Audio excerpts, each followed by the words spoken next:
Saudações, Dux e duquesas tricolores. Aqui quem fala é Duque Tricolor. Para mais uma análise, toda análise do jogo contra o primeiro jogo da semifinal contra o Internacional. Então sente no sofá ou na poltrona, deite na cama, relaxe, me escute e entre no meu divã. E bom, senhoras e senhores, só para quem não sabe, né, eu sou um cara que também apoia muito o Internacional. Minha mãe é torcedora do Internacional. Então, esse jogo foi diferente pra mim porque eu não tive torcida pra ninguém. Eu torci pros dois vencerem e não me importava. E pra quem não sabe, esse vídeo está sendo feito agora porque eu tive problema de saúde, também tive férias, então eu não pude fazer nenhum dos dois, né? Tô tomando ainda remédio, né? Só pra vocês notarem aqui, ó. Tô tomando meu remédio. Então você sabe como que é, né? Então vamos ver justamente o primeiro jogo. Que eu achei estranho, eu fiquei lá vendo assim, pô, 2x2. Eu vi 2x1, falei assim, que isso, 2x1. Aí eu vi 2x2, eu falei assim, que isso, 2x2. E aí eu falei assim, talvez o Inter possa passar do Fluminense, hein? Então vamos ver justamente o que aconteceu. Eu só consegui a análise do Carlos Eduardo Mansur, não consegui de outros, mas vamos ver o que ele vai dizer sobre isso, tá bom? Então vamos lá, vamos nessa. No 2x2 do Fluminense, no 2x2 de Fluminense Internacional, a coragem garantiu um espetáculo. Bom, eu vi que o Fluminense teve um expulso, que foi o Samuel Xavier, tanto que no jogo seguinte jogou o Guga até. E eu vi que foi uma atitude ousada do Diniz de colocar atacante mesmo com -1 e conseguiu justamente esse retorno, esse gol espírita do Germancano em cima do Internacional, fazendo empate e podendo trazer esse empate dentro da casa do Fluminense. Então vamos nessa. Sempre que confrontado com alguns dilemas para escalar o time, Fernando Diniz opta pela alternativa mais ousada. No Maracanã, foi ao limite, juntando Marcelo, Ganso, Arias, Keno, Cano e Kennedy numa semifinal de Libertadores. Ou seja, são 1, 2, 3, 4, 5, 6 jogadores que não desempenham um papel defensivo, mas sim ofensivo. Interessante, importante isso. Do outro lado, o Internacional de Eduardo Cudê tampouco foi ao campo para fazer o tempo passar à espera da volta no Beira-Rio. Que a gente pode ter garantido justamente como isso. O resultado foi um jogo atraente de tantas alternativas que se torna difícil identificar as sensações que tricolores e colorados levam do 2x2. Porque antes do jogo, provavelmente, seria muito provável que os gaúchos se satisfazessem mais com o empate do que os cariocas. Mas ainda após o Fluminense marcar primeiro com Cano, ainda após o Fluminense marcar o primeiro com Cano. No entanto, após um primeiro tempo distante de dois lados, a expulsão de Samuel Xavier modifica o cenário. Isso é importante a gente ver que a situação modificou completamente. O Inter empata antes do intervalo e na volta do descanso protagoniza 20 minutos de grande domínio, quando constrói uma virada que parece definitiva. É quando as sensações outra vez se invertem. Há motivos para o tricolor celebrar o 2x2, conseguido mais um grande gol de Cano, enquanto os colorados lamentam não terem administrado bem a vantagem. Se a decisão ficou para a segunda partida, a marca do jogo da ida foi a coragem que os dois times encararam o primeiro confronto. Eu nem acho que foi uma coragem do próprio Eduardo Cudê. Eu vi justamente algumas pessoas no próprio Internacional falando que não gostaram desse jogo e não gostaram da atuação do Cudê, que achavam que poderia ter realmente saído ali com uma vitória. Essa vitória poderia ter bastado para que o Fluminense não conseguisse chegar na final. Então eu acho que faltou coragem pro Kudê e teve coragem excessiva pelo Fernando Diniz. Eu sempre falo, né, que o Fluminense sem coragem é um Fluminense que é fraco. A gente tá vendo isso daí em todos os jogos. Quando o Fluminense perde a coragem, o Fluminense ele perde. Quando o Fluminense ganha coragem, o Fluminense ganha, seja de qualquer um que seja. Eu vi, por exemplo, no jogo contra o Vasco, um time que não foi corajoso em nenhum momento. Perdeu.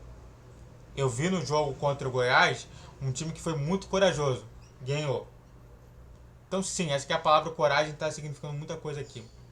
Antes de a gente continuar falando mais sobre esse tema, se inscreve no canal, faça o trilho para você que é curte, comente e compartilhe. Redes sociais de inscrição desse vídeo, vi todos os dias 10, 12 e 20 horas. Fixe na tela e vamos falar agora sobre... Vamos continuar sobre esse jogo. O ótimo jogo não significa que tenha havido apenas virtudes. O Fluminense pressionava bem a saída de bola colorada, mas quando não conseguia um desarme no campo ofensivo, parecia desequilibrado defensivamente com uma formação bastante leve. Fosse na proteção, a defesa com o Ganso ao lado de André, fosse no lado de campo a dificuldade de Marcelo sem a bola, outra vez apareceram em especial no segundo gol. Não parece muito o Goiás de novo?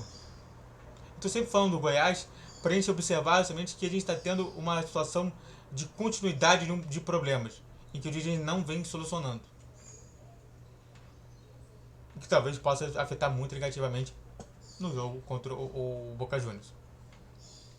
Sem tanta pressão no meio de campo, havia tempo para que os meios do Internacional acionassem essa enervalência, bem mais veloz do que a linha defensiva do Fluminense. O Cantarino foi um perigo constante. Por outro lado, o time do Kudê tinha problemas para defender um rival com muitas variações ofensivas. Por vezes, a equipe de Diniz fazia saída de bola com o André junto aos zagueiros. Em outros momentos, via Ganso e o volante realizaram o primeiro passe dentro da área de Fábio, enquanto os zagueiros avançavam pelo lado de campo. É interessante, né? A gente vê que há toda essa mudança, né? Que pode ser uma mudança tática que pode ser dada pelo Fluminense contra o Boca Juniors. Então, sim, a gente está vendo aqui variações. Que pode ajudar bastante sobre isso. Tá certo? Marcelo era um homem livre quando o Fluminense atacava. Tornava-se ora um meia pela esquerda, ora um armador pelo centro do campo, sem contar as tantas vezes que atravessava até o lado direito. Em dado momento, Ares e Cano pareciam permaneciam abertos. Em outros, agrupavam-se em torno da bola.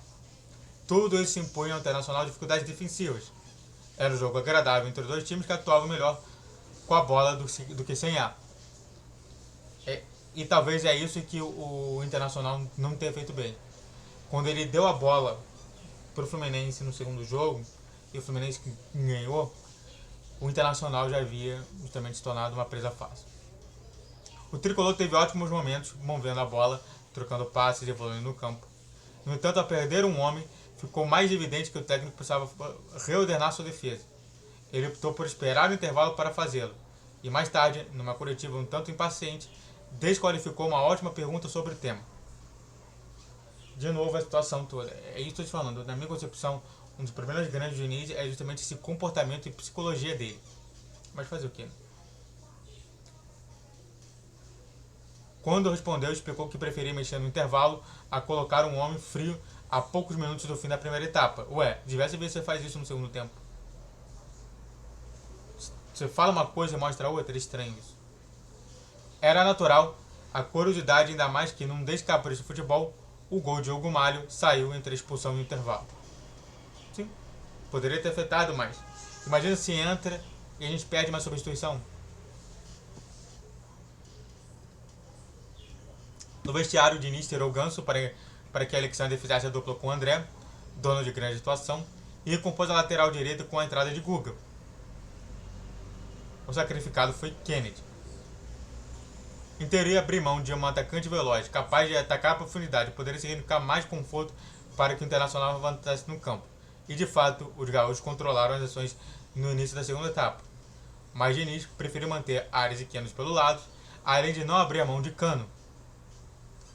Que, na minha concepção, abrir mão de Cano em qualquer momento é ruim, tá? Só não é, quer dizer, só tem um momento que não é ruim, que é quando o jogo está bem decidido. Mais adiante, a grande finalização do argentino para 2-2 provaria o quanto difícil é tirá-lo. Tá vendo como que é? Ainda mais em jogos dessa natureza. O Inter teve seu melhor momento na volta do descanso, foram 20 minutos jogados e por aí vai. Ele vai falar mais ou menos sobre mais cenários e mais situações ali.